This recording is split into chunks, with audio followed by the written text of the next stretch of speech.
Hello, good morning, good afternoon, good evening, wherever you are joining us from in the world. My name is Charlie McCarthy. I'm Business Development Manager for Spirits with WSET across Europe, the Middle East, Africa, and India.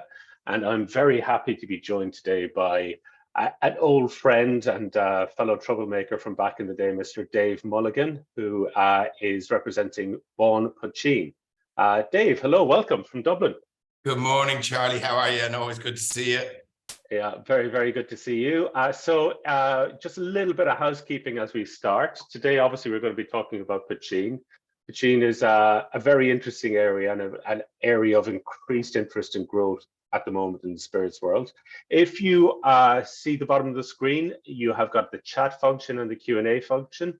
Please do feel free to say hello to us in the chat. Tell us where you're joining us from in the world, and if you have any experience of drinking poitín.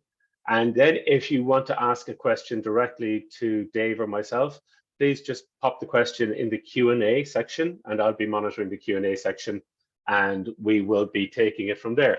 So Dave, poitín, I think let's paint the picture of how it started and what it is today.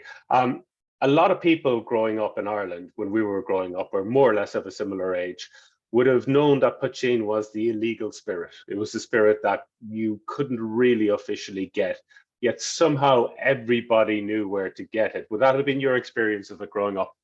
I mean, mine would have been a little bit different to yours, Charlie, in that we knew it was illegal, we knew it was hard to get, but being in Dublin, we couldn't really get it, you know? Yeah. So you were down West Cork, right? Yeah. Hotspot for poitín making still to this day, yeah.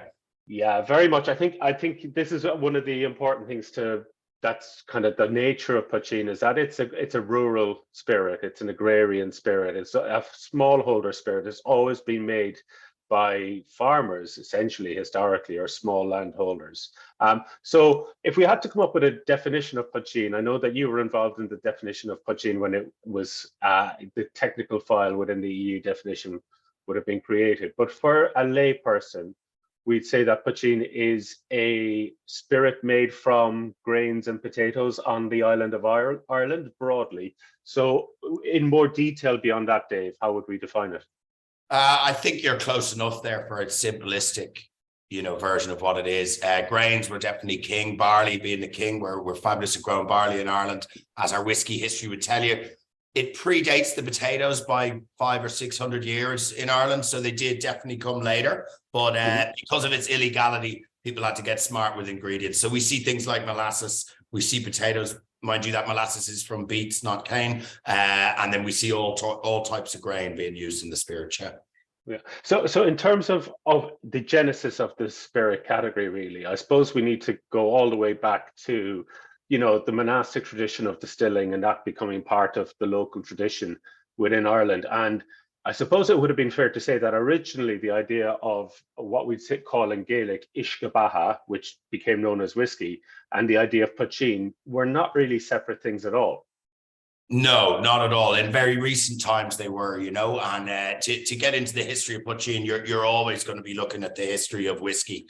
I mean, the whiskey industry themselves like to kind of brush over it and pretend it didn't happen, pretend it was always this exclusive luxury spirit. But up until the 1700s, whiskey was a white spirit, same as poitín, sitting side by side, and you mentioned that the rural communities would have been where poitín making was prominent.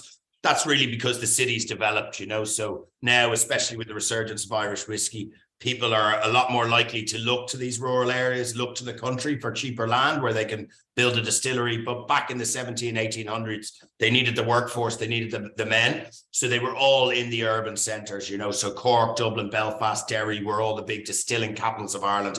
But while they were making whiskey, they were doing it legally. And down the country, they were servicing their local market with a much more rural, often preferred spirit, i.e. poitín. Yeah, and I suppose, we see this within WSET qualifications. If anybody's interested in doing level 1, level 2, or level 3 qualifications in spirits, just check out wsetglobal.com and have a look at our Where to Study page. But within those qualifications, we don't actually talk about poitín specifically as a category, but what we do see is that it has a lot of similarities with some of the more traditional rustic spirits that we might see, for instance, in Japan with shochu, or in Mexico with mezcal, and Raicilla and Bacanora, or in Southeast Asia with things like Feni, where it's essentially you have your local farmers, they're growing their crop, they might have a surplus of the crop. What are they going to do with the surplus of the crop? Maybe they store it over the winter, or maybe they mash it, ferment it, and then if you want to keep it for longer than a week or two in that form, which is essentially beer, you're going to have to distill it. And I suppose that's the genesis of how most rural rustic agrarian spirits came about in the first place. Strangely enough, you're going to see a lot of similarities in some of the practices across all of these parts of the world. So I was chatting to my uncle Jim Byrne, who's a vet down in Skibbereen, but he grew up in the west of Ireland, and he had an uncle who made poitín back in like the 30s and 40s.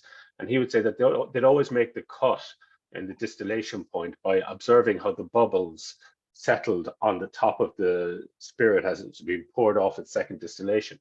And strangely enough, that's exactly how they do it with Feni. That's exactly how a lot of mezcal producers do it. So we see a lot of these traditions. And strangely enough, some of the characteristics of some of the spirits, that kind of full-bodied, I wouldn't say imposing, but certainly a robust spirit. So if we have to talk about the range of flavor profiles that we see in poitín today, Dave, you could talk us through some of the options that are on the market out there at the moment in terms of flavor profiles. Maybe you'd like to start with your own poitín. Sure. I've a number of them here in front of me. So we're bar 1661 as well in Dublin, you know, the home of Irish poitín here on the island. We have over 75 different ones. But what we've done in the last year is really aligned with brands that we think believe what we believe, you know, and they're not big corporate entities. They're smaller craft producers who really believe the poitín story should be told. So there's a lot of people experimenting with wood. There's a lot of people experimenting with peat and with smoke. And then there's a couple of blenders as well. And blending wouldn't have been traditional poitín, but it is definitely a modern style. Yeah. Yeah. And I suppose before we get into the modern style, in essence, we might look at the regional variations that developed around Ireland, because West Cork would have had its own style of poitín, which had been a bit more potato, a bit more barley. Up in Donegal, which is another hot spot for poitín production, they very much had their style. I saw a comment there from Jeanette Devlin that she used to get poitín in the 80s in Donegal. Strange enough, in West Cork, my mum used to always put poitín in the Christmas cake. That'd be quite a traditional thing. You'd put a small bit of poitín in the Christmas cake, I think maybe to preserve it, so that it wouldn't, or maybe to give it a bit more flavor. And it was very much part of the tradition. You'd see some maybe less good poitín being used as animal rub. When people had a lame horse or something, they just used maybe the less good stuff. But it was very much ingrained into the kind of the rhythm of life in rural Ireland in a lot of ways. Yeah. Charlie, you know, and it's I feel like people are so proud of its history and proud of this 336-year ban that it managed to survive in Ireland. People still making it, and like you said, part of rural life. But definitely since the laws have changed and since modern generations have become more law-abiding, I think now the legal channels are the only way to go. And we really have to remember that it was legal and part of Irish culture for over half a century, you know? Yeah, so as a little history lesson for people watching, poitín and whiskey, more or less the same thing. Poitín is the Gaelic word for small pot. So people would distill at home in a small pot still, or a small closed kettle, and that was a poitín. Hence, that's where the category gets its name. And then whiskey, as it became a bigger industry, people would start transporting the whiskey around in larger vessels, hence barrels, hence whiskey would be distributed and aged and matured in barrels, and it became a slightly different type of spirit. But in 1661, as we can see emblazoned on Dave's chest there, that is when poitín was finally, after several different attempts, made fully illegal, and you either had to have a Parliament whiskey distiller's license or you made your illegal poitín at home. And there's a lot of crossover in the history of whiskey and poitín, not just in that, but the column still, as a lot of people know, was perfected by an Irish man by the name of Aeneas Coffey. And he used to work in tax and licensing and excise. And up in Donegal, where Jeanette mentioned earlier on, they would have running battles with the excise men. When excise men would have a raiding party, go into the local communities in Donegal, and basically try to disrupt and destroy the stills and destroy the poitín making capability. And famously in his coffee, when he led one of these raiding parties, I think he got a hatchet or a pike to the head. He got quite a severe injury. So there was, it was a large part of the cultural feel of the local communities. They felt that this is a thing that they own. You see that a lot as well in Mexico around agave spirits, that is part of the culture, it is part of the local culture, and they're quite proud and fiercely defending of it. And then up to, I think it was around 97, was it, Dave, that poitín finally got legalized again by the Irish government? We did something that only a civil servant could do. We did 87 was for export only, Charlie. So we had this rich Irish history, Irish techniques, Irish barley, Irish stills, Irish distillers, and they allowed us to sell it anywhere in the world, but not here. Yeah. So we had for a full decade, we had an export only national spirit. And then in 97, they finally withdrew the objection. Yeah. Yeah. And so I suppose what you did with Bon Poitín, you would have been, one of the early, what I would call craft poitíns that came on the market. There was, various different people at various different attempts, but you really, would you like to talk us through the name Bon? Yeah, I kind of did, and where it came from. So Bon just means white in Irish, super simple. It is the white Irish spirit, slightly updated label than you might have seen before, Charlie. But we are made in the Ectonville distillery in Northern Ireland. And one of many reasons I partnered with them is they actually grow and malt all that barley on site. So that's a really traditional approach to poitín. You would have used what you grew on your land or your neighbor grew, and it was very much traded amongst the community. We also use old Comber potatoes, and then we use a little bit of grain spirit. So again, we've done a blended approach. And the reason for that is bartending is my background. That's how I always blended liquids. And when I was messing around with cocktails in the early days of poitín around 2011, 2012, I was blending illegal, legal new make whiskey to find a profile that I really liked and what I thought represented many different styles of poitín, It's worth noting that Bon came out of a bar in North London, Shebeen, Yeah. Shebeen would have been, I guess, the biggest thing we'd done in poitín. That was 2012, and it was the first bar to focus on it. It was in North London, right when London was really firing on the cocktail scene, and people started to take note. But Bon came about because there really wasn't any brands there that were pushing the category, that believed what I believe. Nobody answered the emails. Nobody got back in touch, So it was out of necessity. I said, look, I'm going to do something here, which is a bit more approachable and ready for a speed rail and made for mixing. Yeah. Yeah. And I think that's really interesting as well, because one of the big questions I asked, and I'm sure a lot of other people asked, was like, how do you drink poitín? My first experience of poitín is very similar to a lot of people's first experience of tequila, insofar as it didn't sit well with me. We talk sometimes when we talk about our systematic approach to tasting, we talk about the finish and what's the finish like on a spirit. And generally, for most categories of spirit, one of the indicators of quality is how long do the good tastes hang around. With the one that I drank, there was a taste that hung around. It hung around for quite a while, but I wouldn't say it was necessarily a great taste. It was pretty rough stuff, and there would have been a lot of variation back in the days of illegal poitín between quality levels. And if you knew where to get the good stuff locally, you got the good stuff, and if you didn't, you didn't. And there's lots of apocryphal stories of, I know somewhere in West Cork that the guy to ask for good poitín was the guy who drove the ambulance. Now, whether he got you on both sides of that equation, I don't know. But that's kind of but it's a true story. Actually, I won't say what town that it was in, but people who are listening from West Cork, they know exactly where that was.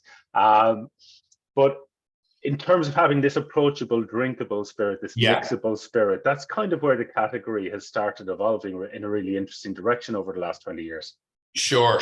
So, I mean, poitín can be drank neat. It's fantastic neat, but you're appealing to people who drink cask strength with whiskey, okay? There's not that many people out there who can drink spirits around the 50 mark or drink them neat, So I'm sure a lot of them are on this call. Thank you for listening. But it is polarizing, for people who want to sip it neat. And I think that's a big problem that especially Irish people have. Irish people, because of our culture, we feel like it's our given right to be masters of alcohol, when really we don't drink that much neat spirit over here. There's definitely a percentage that do and love it, but a lot of people would they'd be big gin drinkers, but they'd never drink a martini, that kind of thing, So when people try it neat, they say, oh, that's not for me. But you say, well, do you drink it any other way? So I was always looking for that signature serve. Charlie, you were there, you were involved, you know, and we did so many different variation twists on classics, modern drinks, and trying to get people to understand. And I don't think it was till we created the Belfast coffee that we really saw the category start to spike. So the Belfast coffee, I have a picture here. I haven't got the real one. Everyone knows what an Irish coffee looks like. That's our bar menu here in the bar. Everyone knows what an Irish coffee looks like. Everyone understands what an Irish coffee is. What we did there was we swapped out the whiskey for poitín, obviously, and we swapped out the hot coffee for cold brew. We give it a little stir over ice and we serve it cream and nutmeg like a, you know, ice cold. So it's more relatable to an espresso martini, cold Irish coffee, but it's the ease of understanding, the ease of explanation. And that drink actually outsells Guinness in our bar, always every week, which is phenomenal in Ireland. Sure. And then we've seen it pop up all over the island and all over the world. We've seen it as far as LA, as Japan, all over Europe, southern states of America, and then north to south, east to west in Ireland. Yeah. That's amazing. And I mean, I've had several myself there. That's actually a really good description. Kind of nice marriage between an Irish coffee and an espresso martini. It hits the button really well. Yeah. Just as a straight kind of highball with ginger ale seems to be quite popular as well. Ginger beer is getting very popular. Ginger ale is, but I think there's a lot of our brands work together, Charlie, and we really look at whiskey, and we don't want to get blurred into white whiskey, you know. So they use ginger ale. Jamie Ginger is obviously the big serve in Ireland, so we just went ginger beer. Fiery spirit likes a fiery mixer, you know, but makes a really nice long highball. Tonic water is great as well, or soda, splash of lemon I like as well. Yeah. Nice. And that word fiery is quite interesting because I remember I was doing a segment on poitín on Saturday Kitchen here in the UK a few years ago, and you know, some of the ABVs that you're talking about, you know, they start at 40, but they go up to 60, 70, and sometimes even higher. So when we're talking, that's some of the things we talk about in all of our spirits courses actually, is the link between distillation strength and flavor intensity. Now you can distill something up to a very high ABV, up to let's say 90, 95%, but what's happening there is you start losing your flavor. The more ABV, the less room there is for flavor congeners in the spirit. So if you have a relatively low distillation strength for a spirit, like let's say poitín, but you're not really going to be diluting it a whole lot below that, so you're going to keep that aromatic intensity. So you have a few different poitíns there that I think we're going to talk about. A good place to start is one that would have diluted it down. You know, Mad March Hare is doing really, really well, especially stateside, but they brought it down to 40%. Made in West Cork distillers. It's 100% more malted barley, but I would say this is the most approachable of all the poitíns, and there's nothing wrong with that. You know, some people shy away, say it should be stronger. I found many an illegal bottle down at 40% or lower, but I think the category was really crying out for this. It's a good price, it's easy to mix, and they've got good distribution, you know, so it's a great entry level poitín. Yeah, those boys down in Skibbereen know what they're doing, all right. They definitely know what they're doing, and they do it quick. Yeah, very good, very good. Some other really great brands. I'm going to show you who we align with. You know, Mickle poitín here is the next three are really interesting because there is definitely a common link. But Mickle is based up in Salt Hill in Galway, and he launched about 2015. Okay, but on his bottle it says since 1848. And Porrick, who owns Mickle, he was the real spark of authenticity that the category needed. My background, as I said, is always bartending. I don't pretend to be something I'm not. A lot of the older brands you would have known, Charlie, there was Shamrocks, there was Leprechauns, there was Silly Stories made up in the mountain. It was all a bit twee, a bit Irish and not authentic. Porrick is a 6th generation illegal distiller.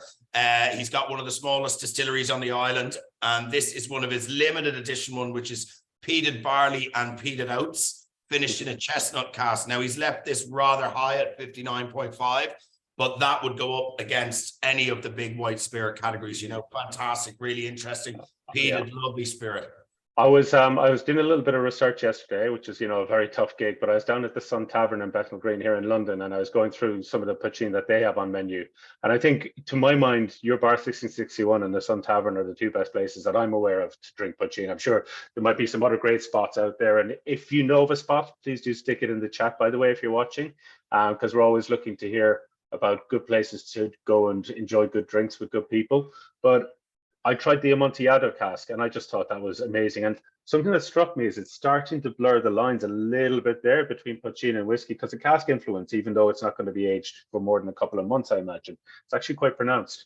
Yeah, we've actually got 10 weeks in the technical file is the max you're allowed to do, and that's causing a bit of contention at the minute. But I actually agree with it because we're trying to steer clear of those muddied lines. You know, whiskey doesn't talk about poitín, and we don't really want to be talking about whiskey all the time either. You know, it is a standalone category that can complement its brown older brother. You know, but definitely like the tequila mezcal reference, they complement each other, but they're definitely two different spirits. Yeah. So I've got a glass here with me, which is from McGill Distillery, which is their Heritage Edition, and this is kind of harking back to a bit more of how it might have been made in the past.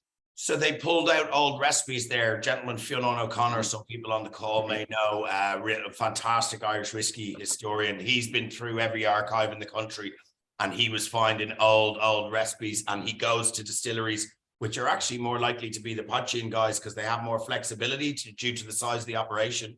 But Porrick would have used an actual recipe there from the 1800s to try to recreate it. And what you're really drinking there, Charlie, is a new make pot still.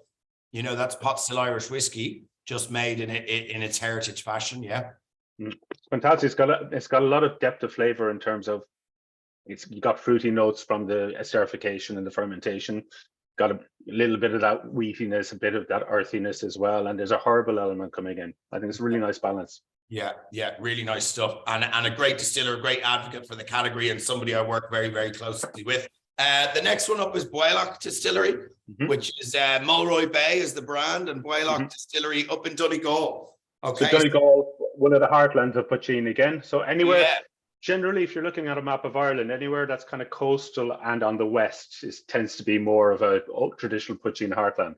Yeah, definitely. And Michael is a fantastic distiller up here doing really, really interesting stuff. I believe he's the smallest whiskey distiller on the island as well. Poitín was what he launched with, and will continue to do so. But fantastic stuff. A lot of smoke, a lot of peat, a lot of old recipes, and just different releases coming all the time. 100 bottles, 200 bottles, 300 bottles, you know, stuff. It's really catching the ear of the whiskey drinker, which was something we found challenging for years. So more and more of the whiskey enthusiasts are coming into the space and really enjoying it, you know. Yeah, I tried some stuff from Cologne yesterday as well, and they're doing interesting different mash bills and new experimental yeast strains and lots of different interesting approaches. I think Cologne and Mickle for me are and obviously Bawn are the ones that are jumping out as kind of authentic, but also approachable and experimental. It's the flexibility they have within that space, you know. Cologne, the next brand up, you mentioned Cologne. So I have two versions of theirs. There's Panger, which is his new brand, which I think he needed to do. And then we have some of his smaller releases under the Cologne umbrella. Brendan changed the game for me because he managed to really influence the whiskey drinking guys. And he did something early last year, which, you know, you've known me a long time, Charlie, and especially while I've been on this journey. I never thought this was going to happen, in that he released a limited release. Stone Soup was the name of it, you know, 300-400 bottles, and it sold out in 5 minutes online. Wow. And I'd never seen that. And again, I didn't believe it was going to get to that, but he really excited them. He called 2022 the year of the poitín, and he created just some real hype that I had struggled with. He did better than I did, you know, of just infiltrating that market of real spirits enthusiasts and getting them to take the category seriously. But what he's done with his Panger brand, obviously, Cologne is a tiny distillery as well. I'd say these two are the smallest distillers on the island. Cologne's just got a new one. Mickle wouldn't be far behind them. What these guys all have in common outside of poitín is they're all actually Gaeilgeoirs. They're all Irish speakers, okay? Yeah. For anyone who doesn't know the language over here, there's maybe 10,000, am I right, Charlie, who still speak it as a first language? Yeah, about that, yeah. The hotspots match the hotspots for poitín, you know, so it's Donegal, it's Connemara and Galway, and it's down in West Cork. So you have to look at the cultural relevance of that. You know, people aren't keeping poitín illegal distillation alive to make money. They're doing it because it's culture, and it was handed down generation to generation, the same way we always did it, the same way we fought the British for its right to survive. The same reason they speak Irish, you know, it's culture, it's who they are. So the cultural importance there, it can't go unnoticed and it can't be dismissed. Panger is something he's teamed up with Great Northern Distillery. I believe he gets the spirit. So it's another blend. Great. all grain barley, but there's a lot of smoke in there. Makes a fantastic penicillin. This one is PX cast rested, so again 10 weeks, but it just gives that nice sherried finish. But that's a brand that he can do at volume, and that's a brand that'll be going to America. So yeah, best of luck to Cologne. Nice. I saw a comment there from Simon in the Q&A. He just mentioned the 3 brands that we've just been talking about as his favorites, which obviously a man of good taste, which we like to see. So we have cocktails, I suppose. I mean, you're a man of many talents, and there is one other thing that is in your armory there, is that you have this pre-bottled cocktail company, and you use poitín in that. Feature that. You know, I have 2 pre-bottled cocktail companies. I have Craft Cocktails, which came out of the pandemic, you know, and we built this cocktail factory right beside our bar. We do our Belfast coffee bottled in that, and I'm happy to say we only do it for demand. We do it seasonally around Christmas. We make a couple of 100 bottles because there's a lot of people looking for it, and all you have to do is add the cream and the nutmeg at home, you know. What we've done, our latest thing we've done is actually RTDs, Charlie. We're too old to be drinking them. No, what I wanted to do there, like I'm on this journey 11, 12 years, Charlie. Yeah. And there's a big puzzle. I'm not trying to launch a brand, you know, Bond, my brand, that's my baby, but we're trying to build a category here. And there's a lot of work to be done, you know. Doing something like Little and Green was to solve a problem in that, you know, we're a top cocktail bar in Dublin, and with that comes a certain type of clientele, an older clientele who like table service and like good drinks and don't mind the price of being cocktail bars. But we could never infiltrate the young market and excite people about it. You know, it's always in a very formal setting, even though poitín was anything but formal. So we wanted to make it part of everyday life. And we thought an RTD was a really good way to do that. So it's called Little and Green, which is actually, I'm standing on Green Street here, and Little Britain is the cross street of Bar 1661. So it's a Bar 1661 product. We've got a bramble, it's hedgerow, so blackberry, raspberry, and violet. And we have a nice orchard fruit one, which is pear, apple, and elderflower, both nice native flavors. And they are made for the younger people that hopefully, as they grow up drinking poitín, if we can make it part of everyday life, they're not reaching cocktail age, thinking it was illegal, or having these negative stereotypes that have followed the spirit for the last couple of 100 years. Yeah, because in terms of accessibility and approachability, I don't think a young drinker is necessarily going to head straight towards a 67% ABV white spirit. No, and it's the cost as well, Charlie. You know, we're €55 on the shelf. We're a high ABV. We've got taxes. It's craft. We're growing that barley. You're just out of a price point where people, you know, the younger people are not going to go there. And for people who don't know the category, it's a lot of money. They don't want to take a risk on something they might like. So we're just trying to make it, again, part of everyday moments. Yeah. I just saw in the chat there, we've Tommy and Andy from the Sun Tavern joining us. Always good to have you on board, gentlemen. They do a lot of really good stuff promoting the category over here in the London bar scene as well. I suppose, just to wrap it up, as we're coming closer now, I suppose the big question is, where do we see the category developing in the future? Look, I think we've got another decade to go ahead of us. We're gathering really nice momentum. As I said, Brendan from Cologne called 2022 the year of the poitín, and he nailed it. He got it right. We had Little and Green launched that year. We did our first poitín trade show. So we did Poitín Now, hosted in the bar and the cocktail factory with 13 different producers from around the island. And then Bar 1661 actually won Bar of the Year in Ireland. Not Cocktail Bar of the Year, it won overall Bar of the Year. Oh, congratulations. So considering half of what we sell is poitín, you know, I only moved back to Ireland to prove a point and open this bar because it was so hard to sell it in our home market, whereas we were having all this success internationally. But I don't think there's an argument anymore from another publican. Why would we serve poitín? How is, you know, why would people drink this? You know, we're a busy bar, and we have the accolade now to say people are interested. You just got to serve it in a contemporary manner. So for me, I see cocktails and mixed drinks as the future of poitín. There'll always be people who sip it neat, as there should be, but we're probably the 1 to 5%, you know. Yeah, a question, is there a legal restriction on how high the ABV can be? I know I've seen stuff up around 90 before, but I don't think you're getting a lot of flavor anymore at that ABV. No, you can go to 94.7 in most spirits in Europe now, you know, 94.7. I don't know why you would ever want to go up there. And I think this thing, Charlie, that people thought it was a lot stronger than it was. You know, poor distillation can add a lot of heat to a spirit, but really they're south of 50, you know. And I suppose just to kind of to draw another parallel with mezcal on this, believe it or not, I've got family in Mexico. I've got first cousins in Mexico. I remember being over at a family event maybe about 12 years ago now, I'd say, and chatting with my cousin there, and I was saying to him, mezcal is starting to become really popular amongst bartenders. You guys, you should really start embracing it a bit more. And he's a bit better off, and he's kind of looked down his nose on mezcal at the time. He's going, "Oh, mezcal, no, it's just for, it's just a farmer's drink. We don't really." And now, if you look at the absolute explosion of mezcal, especially within the US market, so it's amazing how quickly that sort of transformation of attitude can change it. And I think with that heritage story and the culture story, it's actually something that's quite significant and maybe hasn't been tapped into enough, and maybe it's quite an interesting place to go with that. It definitely is. And I think with the growth in Irish whiskey and the money being invested stateside, I think we've a really good opportunity. Like mezcal, they're not trying to take tequila space, but they sit nicely beside it. I think we do the exact same for Irish whiskey. Very nice. We're going to wrap up very soon. I've got one last interesting question from Masood on the Q&A here. He's asking, is there any other sources of learning? There was a book on poitín by, is it Malachi? John McGuffin. There's John McGuffin, yeah. There's a couple of very difficult books to get. The Bible, I always say, is In Praise of Poitín by John McGuffin.